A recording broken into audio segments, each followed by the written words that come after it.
What's up, everybody? I hope you're doing well. Welcome to my new home, yet another background, but this is my permanent home, though you will be seeing the background change many more times yet.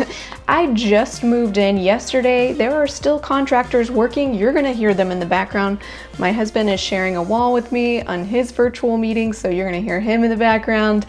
I haven't washed my hair in over a week, so I threw some sea salt spray in, but hopefully we're just gonna make this work. Today we're gonna talk about how to network with fellow therapists in private practice, or honestly just with fellow therapists in general, because we know our field can be so incredibly isolating. And I feel like for this video, I shouldn't call it networking, because when I use that word, people have this kind of stuffy, businessy picture of what networking means. And I'm talking about making friends with therapists that you connect really well with.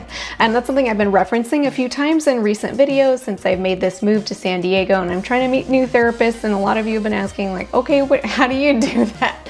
So in today's video, I'm going to share some tools you can use to find therapists that you actually connect well with. Welcome to Private Practice Skills. I'm Dr. Marie Fang, psychologist in private practice. I post videos offering tools I learned the hard way about starting and growing private practice so that you don't have to. Now, I'm not going to lie, some of the tips I'm going to share might feel a little elementary, a little bit obvious, nothing earth-shattering here. But the reason why I'm sharing them is because I've noticed that as I've connected with different therapist friends, people sometimes feel like, oh, I didn't think about trying that, or I haven't tried that. So I'm going to include all of the things on this list. So for starters, if you have them, consider the therapist friends that you're already connected with and ask yourself, what is it about those connections that you feel really drawn towards?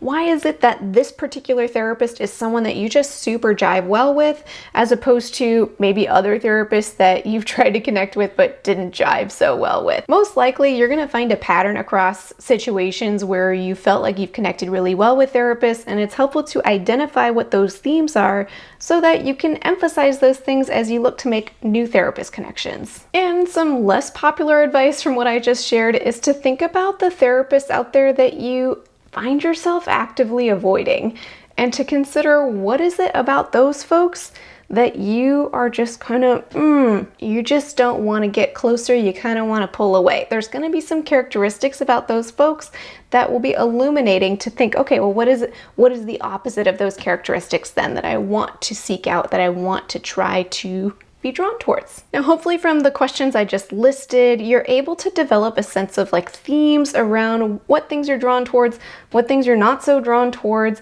So then once you have that list of themes that you tend to jive well with, you want to ask yourself if there are any sort of like shorthand early on cues that help kind of clue you in that somebody might be kind of aligning with some of those themes versus not so aligning with some of those themes. So as an example of this, something that I tend to be really drawn towards is having a shared space with somebody else where I feel like I can be my authentic self, and I feel like the other person is being their authentic self. Some cues for this can be as simple as like how somebody dresses. If I feel like somebody is dressing maybe not the way that they tend to dress in like the outside world, then that already kind of signals to me that they're not so authentic. But I look for things that just kind of reflect who somebody is just in their appearance. And then I'll see if that comes out in how they talk about themselves, if their tone of voice feels, like how people talk versus the sort of overly therapist-y talk. Those are some examples of cues that you can pick up on really quickly and early on in interacting with someone before kind of heavily investing in an interaction with somebody to see if they might be someone you jive well with. Now, if you're totally starting from scratch on this, then I suggest you initially cast a pretty wide net.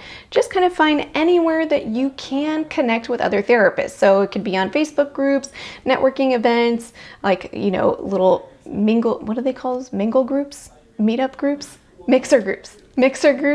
It could be, interacting with current or past coworkers, people in your cohort that you graduated with, things like this. Just cast a wide net and start to see who might sort of jive well based on the criteria we already talked about. Another way to find therapists, honestly, is to slide into the DMs or, whatever social networking devices you use. It could even be a cold email to someone you've never met before. Give it a try.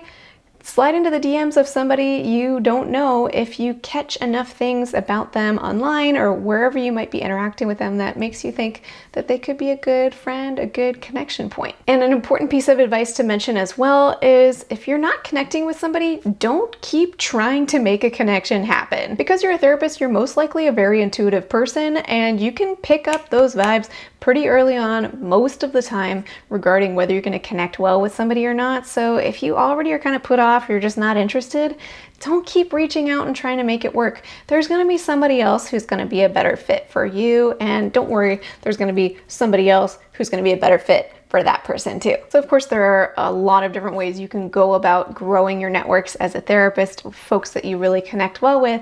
As just one example, I'll share a little bit of how I've gone about doing this since I've moved to San Diego just a little under 3 months ago. Now, since I moved to a place that I've lived in before, even though it's been 10 years, I still know a lot of therapists in the area. I've actually been really surprised to realize that.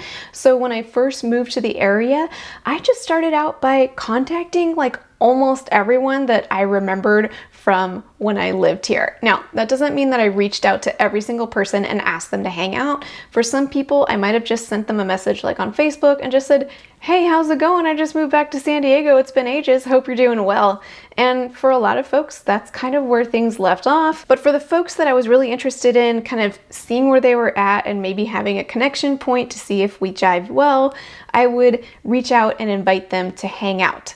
At any given time, I'd maybe ask like 2 or at most 3 people if they'd like to catch up. So it's not like I'm emailing 50 different people if they want to catch up. That just sounds totally overwhelming. Now, of course, I had a very easy on-ramp to doing this because I just moved back into town. So it's super easy to just kind of say, hey, I'm back in town. How's it going? But if you've been in the same town for a bit, it's okay to just reach out to somebody that you haven't reached out to in a while. If you have folks in your network like that, and just say, hey, it's been a while. How's it going? There's nothing wrong with doing that. It's totally fine. And while I was treating different folks to coffee or lunch, as we was kind of reconnecting with some of my old networks, I also started to join local Facebook groups of therapists. And within these groups, there are a lot of other people in a similar position where they're trying to make connections. And so I have also been open to opportunities to just connect with groups of therapists on Facebook groups.